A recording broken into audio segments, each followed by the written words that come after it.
오늘 말씀 제목은 바닥이라 생각했을 때 하나님은 거기 계셨습니다. 바닥이라 생각했을 때 하나님은 거기 계셨습니다 라는 제목을 가지고 말씀을 함께 나누기 원합니다. 살아가면서 우리 인생은 깊은 곳을 경험합니다. 깊은 곳이라 함은 더 이상 내려갈 수 없는, 내려갈 데가 없는 바닥을 의미하는 것이죠. 누구도 면제되지 않습니다. 실패일 수 있고 병상일 수 있고 또 죄책감이 우리를 짓누르는 시간일 수 있습니다. 많은 사람들이 이 깊은 곳을 영혼의 깊은 밤이라, 그렇게 영혼의 깊은 밤이라 그렇게 표현하기도 했습니다. 그때는 하나님께서 내 고통도 몰라주시고 또 침묵하신 것처럼 느껴지는, 참 어떻게 보면 캄캄하고 어둡고 암울하고 절망적인 그 순간을 의미합니다. 이런 시기를 성경의 믿음의 사람들이 다 겪었죠. 요셉도, 욥도, 다윗도, 예레미야도 그런 시간을 겪었습니다. 그런 시간을 통해서 더욱더 정금과 같은, 순금과 같은 신앙으로 빚어지고 연단되어졌던 것을 보게 되는 것입니다. 오늘 시편 130편 1절 말씀에 보면 여호와여 내가 깊은 곳에서 주께 부르짖었나이다, 이런 고백을 하거든요. 단순한 한탄이 아니죠. 절망의 자리에서 하나님을 향해 하나님께 내미는 그 간절한 외침의 소리입니다. 이 말씀은 슬픔 속에서도, 침묵 속에서도, 기다림 속에서도 하나님의 구원을 믿고 신뢰하는 믿음의 고백이 바로 이 고백인 것입니다.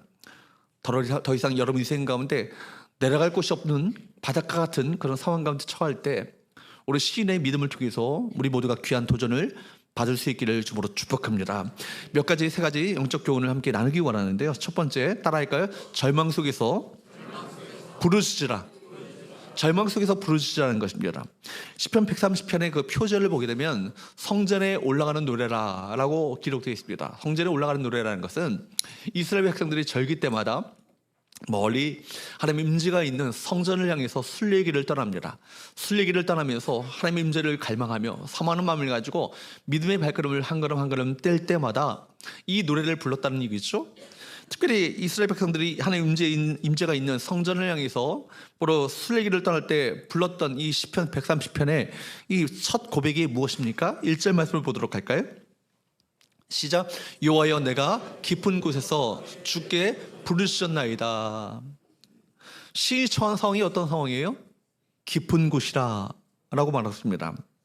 마막히면한 말은 단순한 그냥 우울한 정도가 아니라 생명이 끊을 듯한 깊은 바다, 깊은 심연 가운데 그가 처해 있다는 것입니다. 아예 밑바닥을 의미하는 것이죠. 더 이상 내려갈 수 없는 밑바닥. 그러니까 깊은 곳은 어떤 곳입니까? 절망과 고통의 자리죠. 여러분, 시인이 절망적인 상황에 놓여 있음을 의미하는 시적 표현이 이 깊은 곳 아니겠습니까? 깊은 곳은 아주 어둡고 암울하고 무기력한 고통의 장소를 의미합니다. 수렁에 빠진 상태입니다. 어찌 보면 더 이상 빠져나갈 수 없는 깊은 늪 가운데 빠진 것처럼 느껴집니다. 사망의 음침한 골짜기처럼 참 그 절망 가운데 처해 있습니다. 그때 시인이 이 깊은 곳 가운데 어떻게 하고 있습니까? 그냥 너무 낮아빠져 있으며 그냥 우울감에 그냥 절망 가운데 그냥 몸부림치고 있는 것이 아니라 어떻게 합니까?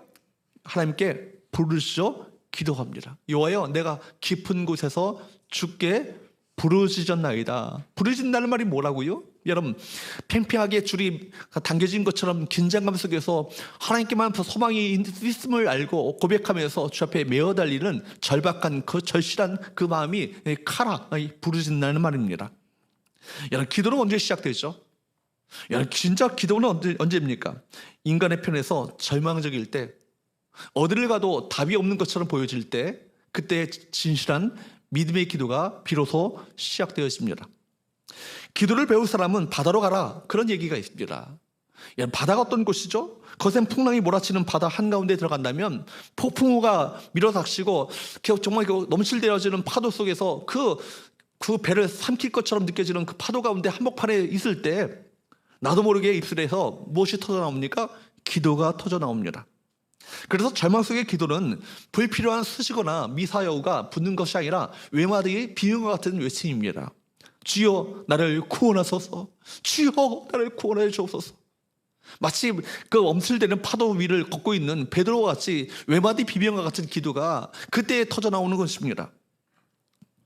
그런데 여러분, 이런 절망적인 상황보다 더 절망적인 상태가 있습니다. 언제입니까? 절망적인 상황에, 그 기가 막힌 상황에 처해 있는데 불구하고 하나님을 찾지 않는 거예요. 그죠? 하나님 없이 그 기가 막힌 절망의 순간을 홀로 맞이하는 것입니다. 홀로 고통에 직면하는 것처럼, 여러분, 직면하는 것처럼 절망적인 상태는 없는 것이죠. 하나님과 함께 그 바다를 건너가야 되잖아요. 주의 손 붙잡고 그 바다를 건너가야 되잖아요. 그런데 내가 하나님 없이 그 바다의 파도를 내가 직면하겠다, 그것처럼 어리석고 절망적인 상태가 어디 있겠습니까? 인간은요, 좀처럼 하나님을 찾지 않습니다. 여러분, 하나님에게 손을 내밀기만 하면 되는 것인데, 하나님의 손을 붙잡기만 하면 되는 것인데, 내미시는 하나님의 손을 붙잡으면 되는 것인데 내밀지 않습니다. 인류 역사를 보면 여러분, 인간은 하나님을 찾기보다 우리 가운데 찾아오시는 하나님을 도리어 죽입니다. 그것이 무엇입니까? 십자가 사건입니다. 한사코 하나님을 외면합니다. 그런 영적인 측면에서 우리가 바라보게 된다면 절망은, 그 절망적인 상황은 그리 나쁜 것은 아닙니다. 절망이 주는 유익이 있죠. 인간은 절망을 통해서 자신의 한계를 깨닫고 절망을 통해서 하나님께 나아가게 되는 것입니다. 여러분, C.S. 루이스가 말했던 그 말, 제가 몇 번 얘기를 했지만, 고통이란 무엇이라고요? 하나님 없이 살아갈 수 있는 것처럼 착각하고 살아가는 인간들에게 하나님께 나오라고 외치는 하나님의 스피커, 하나님의 확성기가 고통이라고 말합니다. 절망을 통해서 비로소 인간의 한계를 깨닫고 나의 무기력함을 깨닫고 내 힘으로, 내 능력을 가지고 어찌할 수 없음을 깨닫게 되어지고 비로소 하나님을 찾게 되는 인간의 연약함이 있습니다. 여러분, 총알이 빗발치듯이 쏟아지는 그 전쟁의 참호 속에서 무신론자는 없다, 그런 말이 있지 않습니까? 참호 속에 무신론자가 없다. 그때야말로 바로 내 인생의 한계를 깨닫고 하나님께 나아가게 되시는 기회가 된다는 얘기예요. 그 절망적인 상황 가운데 전쟁의 참호 속에서 해야 될 가장 최선의 선택이 있다면 무엇이겠습니까? 기도입니다. 여러분, 하나님 외에는 다른 답이 없는 그 상황이야말로, 다른 어떤 답도 찾을 수 없는 그 상황이야말로 기가 막힌 도리어 반전의 기회 아니겠습니까? 절망이란 더 이상 내려갈 곳이 없는 곳이 아니라 더 이상 그곳 가운데 내려갈 수 없는 그곳 가운데 누가 계시다고요? 하나님의 계심을 비로소 깨닫게 되어지는 환경이라는 거예요. 내가 내 인생을 책임질 수 없다는 것을 뼈저리게 느낄 때가 있죠. 내가 가진 것, 내가 쌓아올린 것, 여러분, 나의 자랑들이 전혀 먹히지 않는 그 순간들이 있습니다. 그런데 영적으로 바라보게 된다면 절망은 좋은 거예요. 절망은 자기 자신에 대한 포기 아니겠습니까? 가벼운 절망이 아니라 절대적인 절망의 순간에 서봐야 비로소 보이는 것이 있죠. 아, 그때 바로 하나님밖에 없구나. 하나님 외에 이 땅에 내가 바랄 그 누구도 없구나 하는 것을 비로소 깨닫게 되는 거예요. 여러분, 절망의 상태에서 가장 최고의 선택이 있다면 무엇이겠습니까? 하나님께 나아가는 것입니다. 하나님을 찾는 것입니다. 하나님께 부르짖는 것입니다. 하나님만이 답을 가지고 계시기 때문입니다. 그렇습니다. 기도는 하나님에게 소망을 두는 것이죠. 땅의 문제를요, 땅이 스스로 문제를 해결할 수 없어요. 땅의 문제는요, 비로소 하늘에 바로 답이 있는 것입니다. 여러분, 인간에게 답이 없을 때 누구께 나아가 물어야 합니까? 하나님께 나아가야 물어야 하는 것입니다. 인간의 방법이 안 통하면 누구의 방법을 구해야 합니까? 하나님의 방법을 구해야 합니다.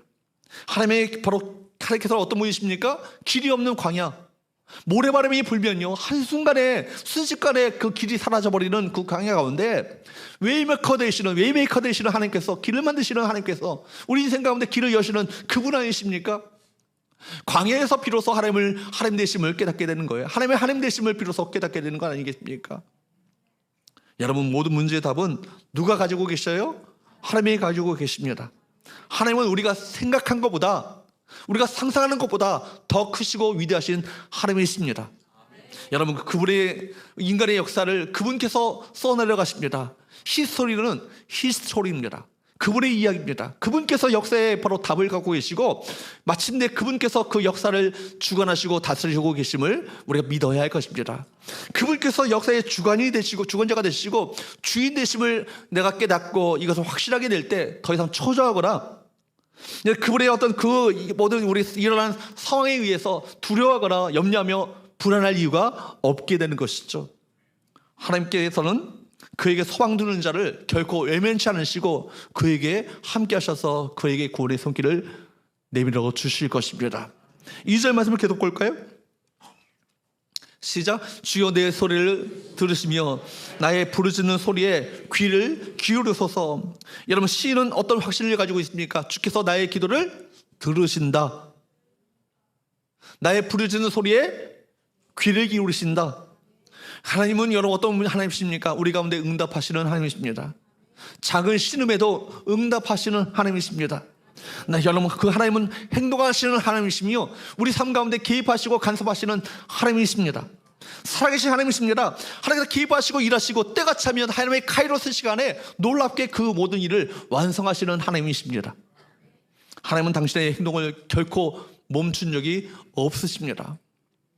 여러분, 지금도 우리 삶 가운데 깊이 개입하시죠. 그분께서 개입하신다면 상황은 달라지게 될 거예요. 고난만 있는 것이 아니라 고난의 그 가운데 누가 계신다고요? 하나님이 함께 계십니다. 그것이 바로 우리가 믿는 소망의 실체 아니겠습니까? 인생의 바닥 가운데 나 홀로 이 바닥에 있는 줄 알았는데 그곳 가운데 주님이 함께 하신다. 이것을 믿게 되는 순간 절망은 도리어 소망으로 바뀌어지게 되는 거예요. 사랑하는 여러분, 하나님께 부르짖는 이유는 단순한 넋두리가 아니죠. 그냥 심령이 답답해서 외치는 그런 하소연이 아닙니다. 우리 소망의 실체가 되시기 때문입니다. 우리 기도에 응답하시는 하나님이시기 때문입니다. 하나님 안에 절망을 해결할 수 있는 유일한 분이시기 때문에 부르짖어 간절한 마음을 가지고 절박한 마음을 가지고 하나님을 찾는 건 아니겠어요? 사랑하는 여러분, 소망의 하나님을 믿으시기를 축복합니다. 하나님께 나아가 그분께서 우리 가운데 응답하시는 그 하나님이심을 믿고 구하게 될 때 우리 가운데 놀라운 일을 행하실 거예요. 우리가 올해의 표가 뭐예요? 히브리서 11장 6절 말씀 아니겠습니까? 믿음이 없이는 하나님을 기쁘시게 하지 못하나니 하나님께 나아가는 자는 그가 계신 것과 그를 찾는 자들에게 상 주시는 이심을 믿어야 할진지라. 상을 주신다는 것은 기도의 응답을 말하는 거예요. 하나님을 찾는 자에게, 부르짖는 자에게 응답하신다는 것을 믿는 자들을 하나님께 기뻐하신다. 그런 자들이 하나님을 기쁘시게 한다고 말씀하고 있지 않습니까? 사랑하는 여러분, 그러므로 우리가 인생의 절망이 있을 때 하나님을 찾아야 합니다. 찾는 것만이 살 길인 것입니다. 바로 우리 하나님을 찾고 절망 가운데 소망이 되신 하나님을 찾고 그분께 부르짖게 될 때 우리 인생 가운데 절망은 도리어 소망으로 바뀌어지게 될 것이고 하나님을 찬양하는 그 삶으로 바뀌어지게 될 줄로 믿습니다. 두 번째로 따라할까요? 하나님을 경외함으로 기다리라. 하나님을 경외함으로 기다리라는 것입니다. 3절과 4절 말씀을 보십시오. 같이 한번 읽어보도록 할까요? 시작. 여호와여, 주께서 죄악을 지켜보실진데 주여 누가 서리이까? 그러나 사유하심이 주께 있음은 주를 경외하게 하심이니이다. 아멘. 주께서 죄악을 지켜보실진데 누가 감히 주 앞에 설 사람이 누가 있겠습니까? 이 얘기는요, 단순히 좌절이 아니고 우리가 자기 고집과 자기 욕망으로 살아가고 있었던 교만한 존재임을 주 앞에 고백하고 있는 거예요. 기가 막힌 우리 교만의 그 죄성이 우리 가운데 참 교만 덩어리임을 우리 주 앞에 고백하고 있는 건 아니겠습니까? 우리는 자기 고집대로 욕심대로 살아가는 교만한 존재죠. 또한 우리는 사실상 능력이 있는 것처럼 보이지만 아무것도 할 수 없는, 능력 없는 무력한 존재임을 주 앞에 고백하고 있는 것입니다. 그러므로 우리가 은혜 없이는 살아갈 수 없다라는 깨달음 속에 나오는 고백인 것입니다. 교만한 죄인이고 무력한 존재이기 때문에 오늘도 우리에게 필요한 것이 뭐예요? 그분의 은혜예요. 그분의 도우심입니다. 여러분, 이 바로 그것을 깨닫는 겸손함이 우리 가운데 필요한 것이죠. 심령이 가난한 자가 복이 있어요. 왜요? 그런 자들에게 하나님께서는 천국의 은혜를 베푸시기 때문에. 천국이 무엇입니까? 하나님의 통치하심이에요. 하나님의 다스리심입니다. 하나님께서 그 인생을 친히 책임져 주시며 다스려 나가시는 놀라운 은혜를 베풀어 주신다는 건 아니겠어요? 어떤 자에게? 심령이 가난한 자에게. 심령이 가난하다는 것은 뭘 말하는 것이죠? 하나님, 내가 주 앞에 교만한 존재입니다. 주 앞에 은혜 없이는 살 수 없는 무력한 존재입니다. 하나님, 저를 책임져 주십시오.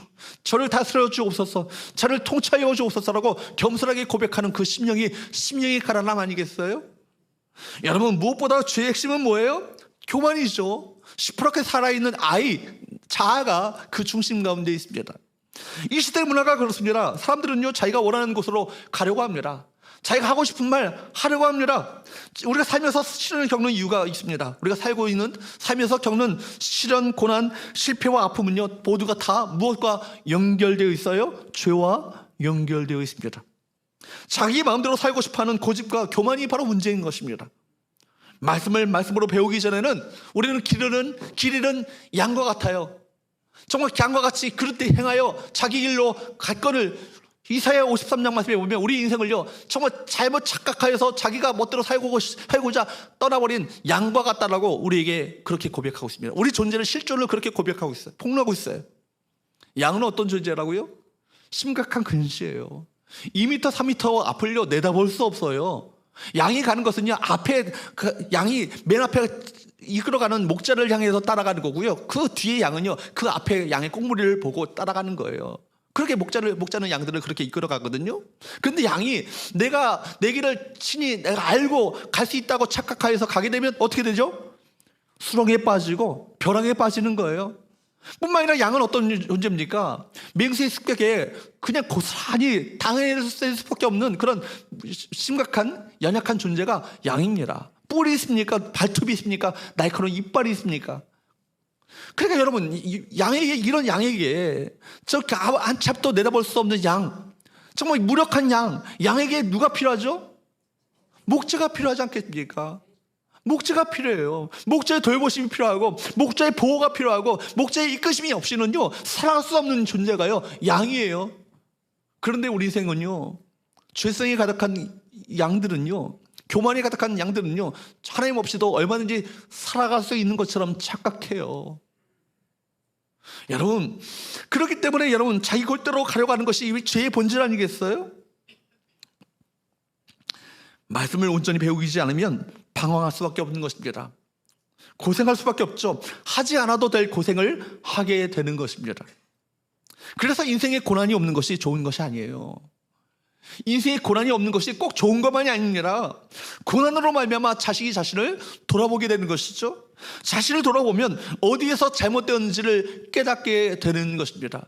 바둑에서 중요한 것이 뭐죠? 복귀하는 것이죠. 복귀하는 거예요.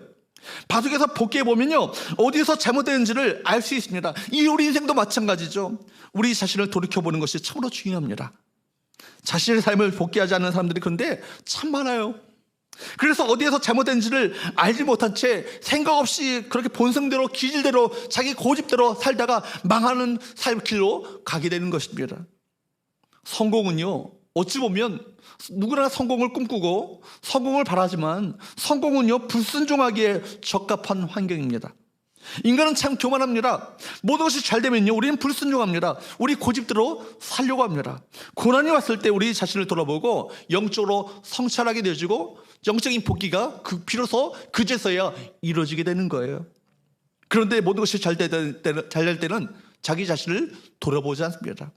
그때 사고가 발생하죠. 고난 속에 있었던 욥은요 다음과 같이 고백했습니다. 욥기 23장 10절 말씀을 보도록 할까요? 읽어보도록 합니다. 시작. 그러나 내가 가는 길을 그가 아시나니 그가 나를 단련하신 후에는 내가 승군과 같이 되어 나오리라.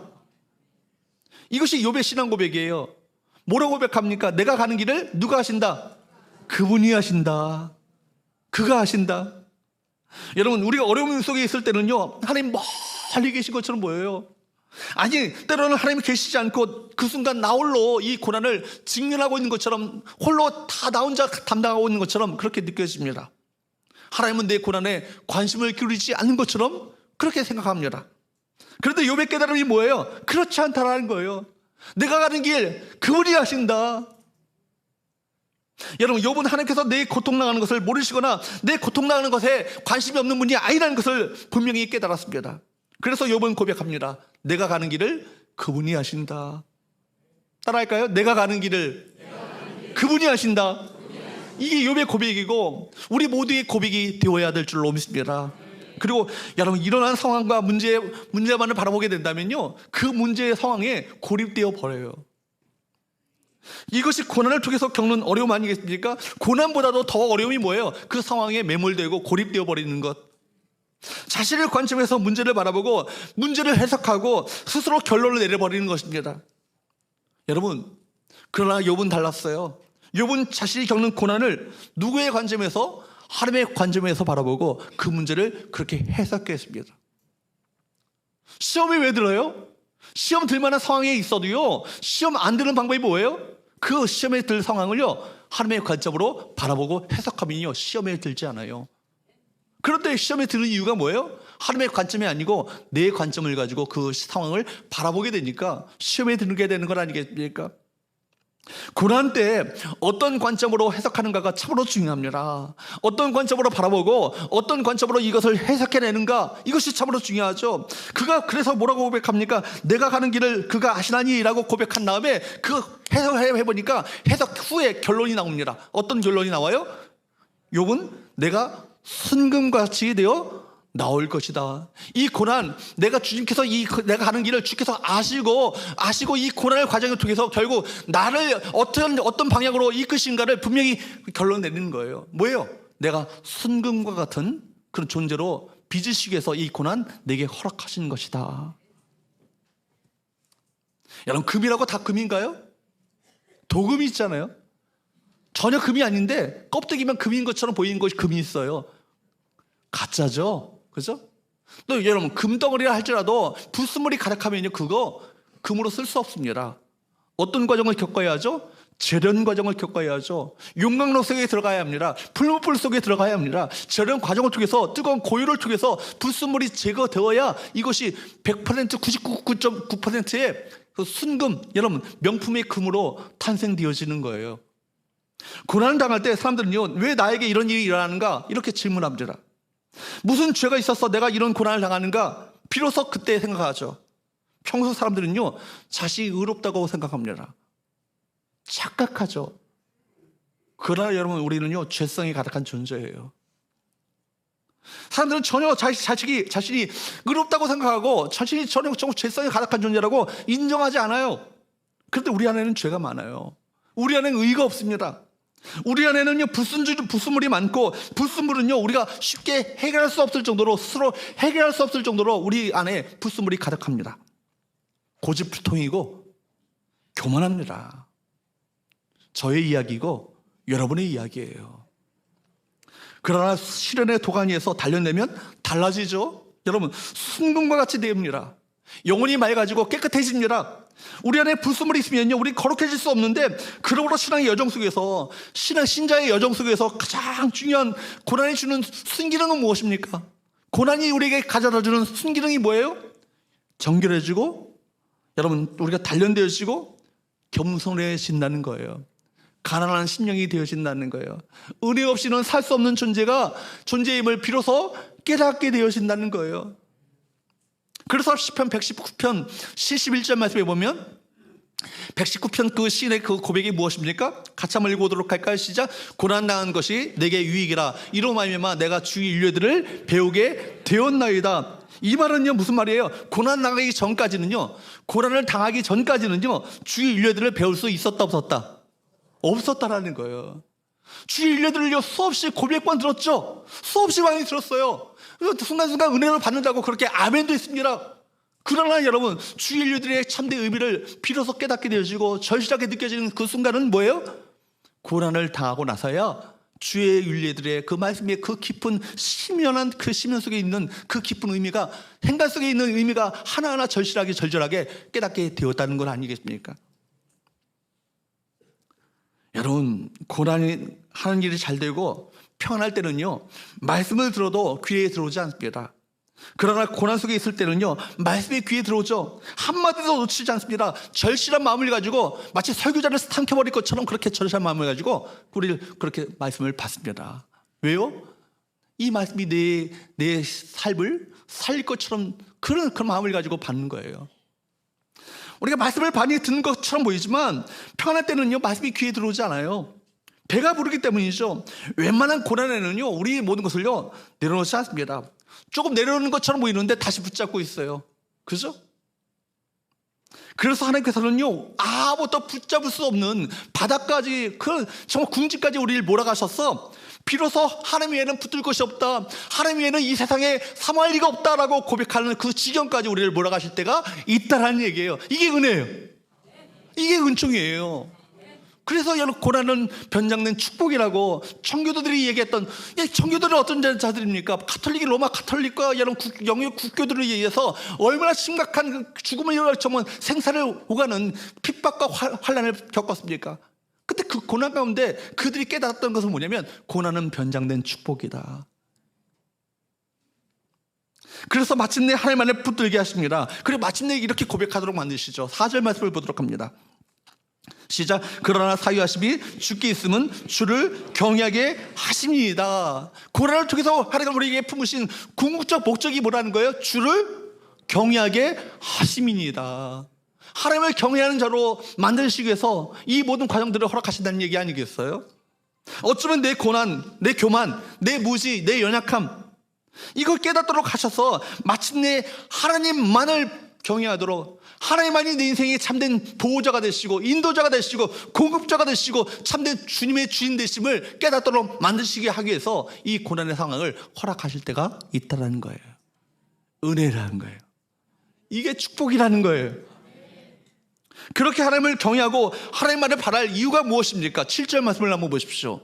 시작. 이스라엘아 여호와를 바랄지어다. 여호와께서는 인자하심과 풍성한 속량이 있음이라. 아멘. 이스라엘아, 너희 믿음의 성도들아, 성기의 성도들이여, 여호와를 바랄지어다. 왜요? 여호와께는 인자와 풍성한 속량이 있기 때문에. 인자가 뭐예요? 헤세드가 뭐예요? 엔들리스 러브잖아요. 끝이 없는 사랑이 아니에요. 인간의 사랑은 다 끝이 있어요. 끝이 나요. 죽으면 끝이 나고, 때로는 정말 죽고 못 살 것처럼 보이는 그 남녀관계도 등 돌리면 남 아니에요. 그죠? 여러분, 인간의 사랑은 끝이 있어요. 그러나 하나님의 사랑은요, 끝이 없는, 변함없는 신실하신 하나님의 사랑입니다. 그리고 속량은 뭐예요? 하나님의 구원과 회복을 말하는 거예요. 그분 안에 답이 있다는 얘기죠. 그분 안에 정말 해결책이 있다는 얘기 아니겠어요? 여러분, 그러므로 하나님의 용서는요, 하나님을 경외하게 만드는 능력인 것입니다. 하나님께로 우리가 돌이키게 될 때 바로 진정으로 거기에 진정한 길이 있다는 것을 고백하고 있는 것 아니겠습니까? 여러분, 그러므로 살 길이 뭐예요? 하나님께로 돌이키셔야 합니다. 내 고집대로 살았던 그 인생에서 유턴하셔서, 그 회개가 뭐예요? 방향 전환 아니에요. 하나님께로 돌이키는 것, 하나님 없이는 살 수 없는 존재임을 고백하며 겸손히 천부여 의지 없어서 손 들고 옵니다. 손 들고 주 앞에 항복하고 주 앞에 나오는 것, 이게 바로 우리가 살 길이라는 거예요. 여러분, 회개 없는 기다림은 무의미합니다. 경외함으로, 하나님을 경외함으로 기다리게 될 때 비로소 진실한 진정한 소망이 비로소 거기서 시작되는 거예요. 다시금 하나님을 경외하시는 저와 여러분 되시기를 축복합니다. 하나님께만 소망을 두는 저와 여러분 되시기를 축복합니다. 혹시 지금 나의 절망이 내 안에, 내 영혼에 불순물로 말미암아 비롯된 것은 아닙니까? 내 죄의 결과는 아닙니까? 그럴 때일수록 우리 자신을 말씀과 기도로 성찰하면서 영적인 복귀를 해나가면서, 여러분, 우리는 하나님의 사유하심, 회복케 하시는 능력을 의지해야 될 줄로 믿습니다. 하나님은 회개하는 자를 결코 외면하지 않으세요. 누가복음 15장에 우리 탕부 하나님, 어떤 하나님이세요? 하나님 없이 살겠다고, 멋대로 살겠다고 떠나버린 그 아들을요, 도로기만을 문 밖에 서서 기다리고 또 기다리셨던 그분이 누구세요? 우리 아버지 하나님이세요. 행색이 누가 봐도 노숙자고 거렁뱅이에 불과한데 멀리서 아들인 것을 알아보시고 달려가셔서 입 맞추시고 끌어안고 눈물 흘리며, 감격의 눈물을 흘리며 그 옷을 벗기시고 가락지를 끼워주시며 아들의 권세와 능력을 회복해 주시는 그 하나님이 누구십니까? 누가복음 15장에 우리 탕부 하나님 아닙니까? 아들을 우리를 위해서라면 자기의 독생자까지도 아낌없이 다 낭비할 만큼 그렇게 사랑하시는 그 하나님이 누구세요? 우리 아버지 하나님이세요. 여러분, 나를 회복해 하실 하나님을 믿으시기를 축복합니다. 그 하나님을 경외함으로 하나님을 기다리시는 저와 여러분 되시기를 주님으로 축복합니다. 세 번째, 마지막으로 따라할까요? 생명 걸고 말씀을 붙들라. 여러분, 생명을 걸고 말씀을 붙들라는 것입니다. 여러분, 5절 말씀을 보도록 할까요? 5절 말씀을 보도록 합니다. 시작. 나하고 내 영혼은 여호와를 기다리며 나는 주의 말씀을 바라는도다. 여호와 하나님을 기다린대요. 그런데 뭘 바란대요? 주의 말씀을 바란대요. 그 하나님을 기다리는 것을 뭘 의미합니까? 말씀을 기다리는 거예요. 말씀을 붙드는 거예요. 여러분, 하나님은요 언제나 말씀으로 이 세상을 창조하셨고 말씀이 육신이 되어서 이 세상 가운데 오신 분이 누구십니까? 우리 예수 그리스도십니다. 그리고 오늘도 말씀으로 우리에게 찾아오셔요. 하나님을 기다린다는 것은 주의 말씀을 기다리는 거예요. 하나님을 기다리는 것과 말씀을 기다리는 것은 같습니다. 이 절망의 시간은 어떤 상태라고요? 길을 잃은 상태예요. 방법도 사라진 상태입니다. 이때는요 누군가가 나를 조언해 준다는 거 하는 것 자체가 오히려 마음의 상심이 되어요. 내 상황을 알고 저 조언을 하는 건가? 내 처지와 내 지경을 알고나 지금 나에게 조언을 하는 건가? 이 순간 정말 모든 것이 뒤집혀진 상황 아니겠습니까? 절망의 상황은요 방향을 잃어버린 상태예요. 방향을 속히 찾고 길을 찾아야 되는데 그분의 그 길을 찾기 위해서는, 방향과 길을 찾기 위해서는 그분의 음성에 귀를 기울여야 하는 거예요. 그런데 서두르면 안 되죠. 내 힘으로 절망에서 벗어나려고 발버둥 치면 칠수록 이 상황은요 늪과 같아요. 수렁과 같아요. 힘을 빼고 그분의 음성에 귀를 기울이고 잠잠히 기다려야 합니다. 기다릴 만한 가치가 있어요. 그분께서 반드시 오시기 때문입니다. 그리고 기다림은요 수동이 아니라 뭘 붙드는 거예요? 말씀을 붙드는 능동적인 신앙입니다. 여러분, 기다리는 것은요 말씀을 붙드는 것이고, 말씀 속에서 말씀하실 세미한 그 음성을 기다리는 시간이 바로 어떤 시간이에요? 바로 기다림이에요. 기다리는 자에게 하나님께서 말씀하십니다. 그 말씀 안에 답이 있는 거예요. 희망을 우리에게서 찾으려고 한다면 실패할 수밖에 없어요. 답답한 상황 속에서 여러분 그때 어떻게 하셔야 합니까? 하나님의 음성에 귀를 기울이셔야 하는 거예요. 여러분, 하나님은 말씀하시는 하나님이십니다. 절망 가운데 있을 때 하나님의 말씀을 들어야 하는 것이죠. 하나님의 말씀이 들을 때까지 기다리셔야 하는 것입니다. 여러분, 하나님의 말씀을 기다리는 것보다 더 복된 것은 없는 거예요. 6절 말씀을 한번 보도록 합니다. 뭐라고 고백합니까? 시작. 파수꾼이 아침을 기다림보다 내 영혼이 주를 더 기다리나니 참으로 파수꾼이 아침을 기다림보다 더하도다. 절망 속에서 부르짖고 있는 시인은요 누구와 자신을 비교하고 있습니까? 파수꾼과 자기 자신을 비교하고 있어요. 여러분, 파수꾼이 할 일은 뭐죠? 딱 하나예요. 아침에 오기까지 기다리는 거예요. 아침에 올 것을 기다리는 거예요. 확신 가운데 기다리는 거예요. 칠흑 같은 어둠 가운데 이 밤을 보내고 있다 할지라도 반드시 아침이 올 것이고, 아침이 오면 태양이 뜰 것이고, 태양이 뜨는 순간 모든 어둠은 사라지게 될 것이다. 이 확신이 파수꾼의 마음 가운데, 심령 가운데 가득하게 있어요. 파수꾼이 아침을 기다림보다 더라고 말합니다. 그죠? 더 확신 가운데, 더 신뢰 가운데, 그 믿음의 확신 속에서, 분명한 확신 속에서 이것을 기다리고 있다는 것 아니겠습니까? 이 표현은요 생명을 걸고 기다리고 있다는 거예요. 목숨 걸고 기다리고 있다는 거예요. 파수꾼이 아침에 온다는 것을 당연히 의심하지 않죠. 아침이 오면 태양이 반드시 떠오르게 될 것이고, 그 태양이 떠오르는 순간부터 어둠은 사라지게 될 것이다. 그렇기 때문에 기다리는 자에게 할 것은 딱 하나밖에 없어요. 포기하지 않는 거예요. 처칠 수상이 얘기했던 것처럼 never give up. 그죠? 절대로 포기하지 않는 거예요. 반드시 아침이 옵니다. 태양이 뜨면 어둠이 물러가게 되어 있어요. 그러므로 말씀이 희미해질수록 영혼의 칠흑과 같은 어둠의 그 밤이 정말 지속되는 그 순간 속에서도 포기하지 않고 하나님의 말씀을 기다리는 자, 그 자가 복이 있나니. 예레미야 얘가 여러분 아시죠? 예레미야는요 눈물의 선지자예요. 민족의 고난과 고초와 재난 속에서 함께 울고 또 울었던 선지자가 예레미야 선지자입니다. 그렇기 때문에 예레미야 선지자에게는 별명이 있어요. 눈물의 선지자라고. 그 고백을 한번 들어보십시오. 예레미야 애가 3장 19절부터 26절 말씀을 한번 보도록 합니다. 시작. 내 고초와 재난 곧 쑥과 담즙을 기억하소서. 내 마음에 그것을 기억하고 내가 낙심이 되오나 이것을 내가 내 마음에 담아두었더니 그것이 오히려 나의 소망이 되었사옴은 여호와의 인자와 긍휼이 무궁하심으로 우리가 진멸되지 아니함이니이다. 이것들이 아침마다 새로우니 주의 성실하심이 크시도소이다. 내 심령이 이르기를 여호와는 나의 기업이시니 그러므로 내가 그를 바라리라 하도다. 기다리는 자들에게나 구하는 자들에게 영혼에게 여호와는 선하시도다. 사람이 여호와의 구원을 바라고 잠잠히 기다림이 좋도다. 이 말씀을 잘 보세요. 말씀에 걸린 제목을 보지 마시고. 죄송합니다. 여러분 보세요. 이 말씀을 보면 예레미야가 지금 뭐라고 말하고 있어요? 고초와 재난이라 말해요. 얼마나 쓴데쓴 재난인지 쑥과 담즙이라고 얘기합니다. 쑥과 담즙을 생각할 때마다 마음 가운데 낙심이 되는 거예요. 말 그대로 마음이 떨어지는 거예요. 근데 여러분, 낙심이, 절망이 소망으로 바뀌어지는 순간이 뭐예요?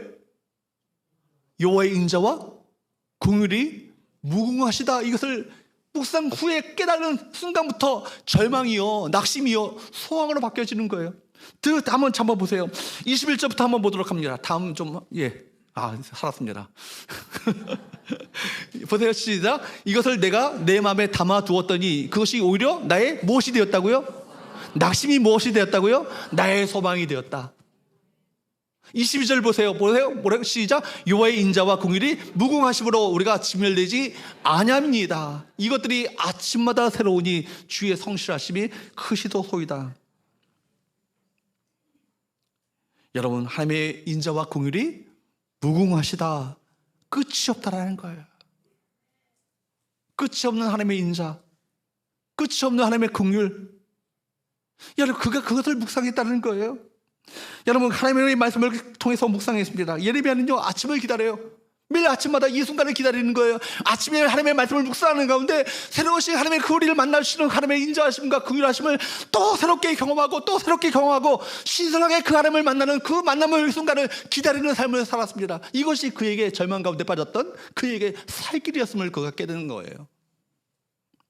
여러분, 아침마다 하나님의 성품, 하나님의 인자와 긍휼을 묵상했을 때 그때마다 새로우신 하나님을 그가 경험하게 되었던 것이죠. 여러분, 아침에 하나님을 만날 때마다 상황이 달라졌습니다. 상황을 바라보며 죽을 것 같고 숨이 턱턱 막혀서 정말 이제는 이렇게 죽나 보다 라고 생각되어지는 환경 가운데 있었는데, 아침에 하나님을 묵상하다 보니까, 말씀을 통해서 하나님을 묵상하다 보니까 샘을 얻는 거예요. 용기를 얻는 거예요. 소망을 갖는 거예요. 이 상황 또한 주님께서 친히 이것을 알고 계시다. 마침내 내가 이 상황을 통해서 순금과 같이, 우리 민족 또한 순금과 같이 나오게 될 것이다. 이 확신이 있었던 거 아니겠습니까? 사랑하는 여러분, 아침마다 하나님을 만나시기를 축복합니다. 말씀 가운데 하나님을 만나시기를 축복합니다. 말씀 묵상의 힘이 바로 여기 있는 거예요. 말씀 묵상의 키워드, 핵심 질문이 뭐예요? 하나님은 어떤 분이신가요? 이걸 먼저 질문하셔야 돼요. 아침마다 새롭게 다가오시는 하나님을 경험한 사람은요, 감격하지 않을 수 없는 것이죠. 회복과 치유를 경험하게 되는 것 아니겠습니까? 사랑하는 여러분, 우리 삶에는요, 고난이 있어요. 아픔이 있어요. 상실이 있어요. 실패가 있어요. 여러분, 기대와 전혀 다른 현실을 매 순간 맞닥뜨릴 때가 얼마나 많이 있습니까? 그럼에도 불구하고 우리가 해야 할 일이 있어요. 아침마다 새로우신 하나님을 만나셔야 합니다. 아침마다 새롭게 우리에게 다가오시는 하나님을 기다리셔야 합니다. 말씀 가운데 음성을 들려주기를 기뻐하시는 그 하나님을 만나셔야 합니다. 갈급한 심령으로, 가난한 마음으로 아침마다 하나님의 은혜 보좌 앞에 나아가 그분을 묵상하고 말씀 속에서 그분의 음성을 듣고 기도 가운데 그분의 손길을 경험해야 되지 않겠습니까? 절망의 순간에 사람을 찾지 마세요. 사람에게 하소연하고 사람에게 넋두리를 푸지 마시고, 여러분, 그 사람을 찾게 되면 불안해지면 사람의 시야가 좁아집니다. 잘못된 선택을 하게 되죠. 그때 어떻게 해야겠습니까? 하나님께 나아가 부르짖으셔야 합니다. 하나님을 찾고 구하는 기다리는 자에게 반드시 하나님께서는 찾아오십니다. 그분을 찾고 구하시기를 주님으로 축복합니다. 그런 자들을 기다리고 계셔요. 절망의 시대를 살아갈수록 하나님에 대한 신뢰가 깊어져야 합니다. 하나님은 절망을 통해서 당신에게로 우리를 초청하셔요. 불러내십니다. 인류 역사상 가장 절망적인 여러분 사건은 무엇입니까? 하나님의 아들이신, 화면을 좀 왜 자꾸 이렇게 안 나오나요? 화면이? 인류 역사의 가장 절망적인 사건은 무엇입니까? 하나님의 아들이신 예수 그리스도가 십자가에 매달려 죽은 것입니다. 나무에 달린 자마다 저주를 받은 것이라고 신명기서에 말씀하고 있잖아요. 하나님의 아들이신 온 이 세상을, 온 우주를 창조하셨던 창조주가요, 무력하게 십자가에 달려 죽으신 거예요. 하나님께서 당신의 아들을, 예수 그리스도를 인류의 저주를 위해서 내어놓으시고 가장 처참한 형벌을 받으신 사건이 무엇입니까? 그 십자가 사건이에요. 근데 십자가 사건으로 끝납니까? 십자가 뒤에 무엇이 있죠? 크로스 다음에 부활의 영광이 있는 거예요. 이것이 하나님의 사건이에요. 우리가 믿고 있는 십자가 복음 아니겠습니까? 십자가로 끝나는 것이 아니라 십자가 후에는 무엇이 있다? 부활이 있다는 거예요. 부활의 주님 어떤 분이십니까? 오늘도 우리가 형편없이 무너지고 깨어진 우리 인간들, 우리 정말 망가진 것들을요 부활의 모습으로 바꿔놓으실 그분이 누구세요? 부활의 하나님이십니다. 소망의 하나님이십니다. 그러므로 세상이 흉흉하고 세상이 흔들릴수록 우리 시선을요 하나님께 두어야 합니다. 세상의 소망이 어디 있어요? 정치인에게 있습니까? 세상에 어떤 권력자들에게 있어요? 그렇지 않아요. 하나님께 소망이 있는 거예요. 이 민족 어떻게 누가 살리셔야 합니까? 하나님이 살리셔야 합니다. 여러분의 가정 누가 살리셔야 합니까? 하나님이 살리셔야 합니다. 여러분의 기업 누가 살리셔야 합니까? 하나님이 살리셔야 합니다. 바닥이라 생각했을 때 하나님은 거기 계셔요. 여러분, 바닥이라 생각되시는 그 순간에 하나님의 계심을 믿고 하나님을 찾으시기를 축복합니다. 가장 절망적인 것은 절망적인 상황이 아니라 절망적인 상황 속에서도 하나님을 찾지 않는 것이 절망이에요. 그러므로 우리가 할 일은 그분을 바라고 그분을 기다리는 거예요. 절망의 문제를 끌어안고 하나님께 나아가 기도하는 것입니다. 기도하는 자에게 놀라운 회복의 은혜가 있습니다. 풍성한 속량이 있습니다. 이스라엘아 여호와를 바라라. 그분에게 풍성한 인자와 풍성한 긍휼이 있습니다. 풍성한 속량을 바랄지어다.